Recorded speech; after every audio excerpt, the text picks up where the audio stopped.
നമ്മുടെ സംസ്ഥാനത്തിന്റെ എൻട്രൻസ് പരീക്ഷയാണ് കീം എന്ന് പറയുന്നത്, KEAM. ഈ പരീക്ഷ കേരളത്തിലെ എഞ്ചിനീയറിംഗ് കോളേജുകളിൽ അഡ്മിഷൻ നേടാൻ വേണ്ടിയിട്ട് നമ്മൾ എഴുതാറുണ്ട്. അതുപോലെ തന്നെ കീമിന്റെ നോട്ടിഫിക്കേഷൻ വരുന്ന സമയത്താണ് നമ്മൾ കേരളത്തിലെ മെഡിക്കൽ സീറ്റുകൾക്ക് വേണ്ടിയിട്ട് അതിനകത്ത് ആപ്ലിക്കേഷനിൽ ടിക്ക് ചെയ്ത് പോകണം എന്ന് പറയും. അതുപോലെ ആർക്കിടെക്ചറിന് അത് ടിക്ക് ചെയ്യേണ്ട ആവശ്യമുണ്ട്. ഇതൊക്കെ നിങ്ങൾ കേട്ടിട്ടുള്ളതാണ്. അപ്പോൾ ഈ ഇടയ്ക്ക് ഞാൻ കണ്ടിട്ടുള്ള ഒരു കമൻ്റ് ആണ്, കേരളത്തിൽ കുറച്ച് പ്രീമിയം ആയിട്ടുള്ള ഇൻസ്റ്റിറ്റ്യൂട്ട്സ് ഉണ്ട്. ഫോർ എക്സാമ്പിൾ നമ്മുടെ IIIT ഉണ്ട്, അതുപോലെ തന്നെ പാലക്കാട് IIT ഉണ്ട്, കോഴിക്കോട് NIT ഉണ്ട്.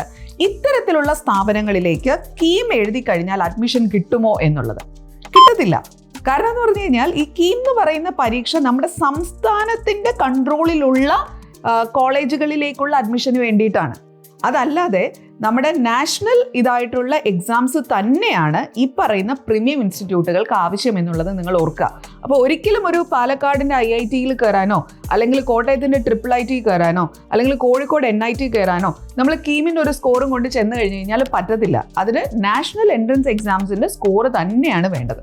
Keep going. Happy learning.